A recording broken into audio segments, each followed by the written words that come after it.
तो आसमानी उड़ती आफत की बात कर रहे हैं। तो जो टिड्डी दल है वो प्रयागराज पहुंच गया है। रीवा के रास्ते प्रयागराज में घुस गया है टिड्डियों का ये दल।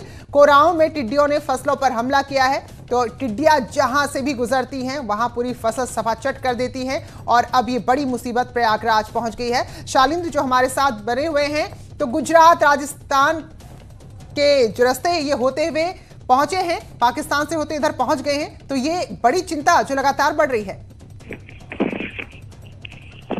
बिल्कुल प्रीति, आपको बता दें कि भारत और पाकिस्तान के बीच में बातचीत जो है वो 19 जून को पहली बार होगी, जहां पर दोनों देश इस समस्या से निपटने के लिए बातचीत करेंगे। औपचारिक रूप से हालांकि पहली बार नहीं हो रहा है, ये सालाना इस तरह की 6 बैठकें होती हैं। उसी बैठक के तहत ये बैठक होने जा रही है दोनों देशों के बीच में, जिसमें दोनों देश के अधिकारी जो हैं वो भारत की तरफ ये बैठक करने जा रहे हैं। लेकिन अहम बात यह है कि टिड्डी दल के हमले को देखते हुए भारत ने पाकिस्तान से के सामने प्रस्ताव रखा था कि इस बैठक को समय से पहले कर लिया जाना चाहिए, लेकिन पाकिस्तान ने उस पर अब तक कोई जवाब नहीं दिया था। और वहीं भारत ने इस बात का भी सुझाव दिया था कि भारत पाकिस्तान सीमा पर साझा पेस्ट कंट्रोल किया जाना चाहिए, लेकिन पाकिस्तान उसके लिए भी तैयार नहीं हुआ था। पाकिस्तान तब भी अड़ियल रवैया दिखाया था, लेकिन माना जा रहा है कि अगली बैठक के अंदर भारत इन तमाम मुद्दों को उठाएगा और इस समस्या से कैसे निपटा जाए साझा तरीके से, उस पर इस पर बातचीत होगी। जी बिल्कुल, और यहाँ पर साझा जरूरी है सहयोग, क्योंकि पाकिस्तान से होते हुए फिर हमारे जो भी सीमावर्ती इलाके हैं, गुजरात राजस्थान की बात करें तो वहीं से भारत में घुसते हैं। तो अगर भारत अकेले भी कोशिश करे तो थोड़ा मुश्किल हो जाएगा, पाकिस्तान का साथ ना हो।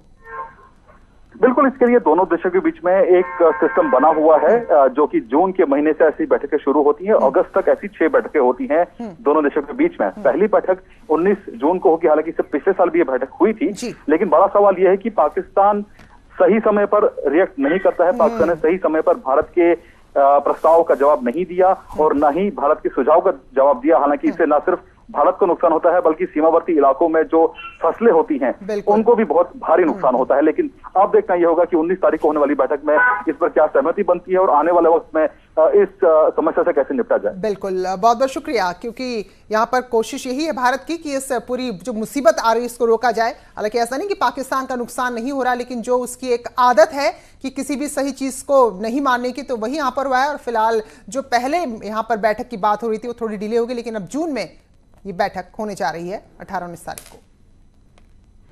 कल्याणपुर ग्राम सभा में प्रवेश किया है।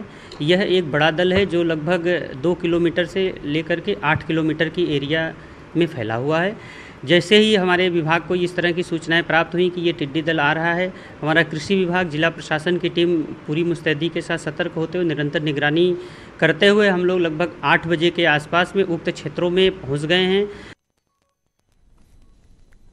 तो ये आप समझिए कि अगर 2 से 3 किलोमीटर का टिड्डी दल यानी कि झुंड है, इतना लंबा, इतना बड़ा, और उसमें कितने असंख्य टिड्डियां होंगी, तो इनके संग जो सबसे खराब बात होती है कि जहां से ये गुजरती हैं सब कुछ चट, एक होता है तहस नहस, लेकिन सब कुछ सफाचट करते हुए चल जाती हैं, जो किसानों के लिए एक बहुत बड़ी मुसीबत है। तो ये टिड्डियां जो अब प्रयागराज में पहुंच चुकी है, इनका हमला अब प्रयागराज में हो गया। फिलहाल इन सब के बीच एक थोड़ी सी राहत भरी खबर हम ये कह सकते हैं पाकिस्तान के अड़ियल रवैये के बाद कि वो राजी हुआ है और अब 18 जून को भारत और पाकिस्तान के बीच में बैठक होगी टिड्डियों के दल को लेकर कि कैसे मिलकर इनका मुकाबला करना है। क्योंकि जो टिड्डियां भारत में प्रवेश करती हैं पाकिस्तान से होते हुए, जो भी हमारे सीमावर्ती इलाके हैं वहां से होते हुए फिर हमारे देश के बाकी हिस्सों पर हमला कर रही हैं। तो ऐसे में दोनों देश मिलकर ही इस मुसीबत से निजात पा सकते हैं। ऐसा नहीं कि केवल भारतीय इससे परेशान है, पाकिस्तान के लोग भी टिड्डियों के दल से, किसान भी इससे काफी परेशान है। लेकिन अब यह बैठक 18 जून को होगी दोनों देशों के बीच में।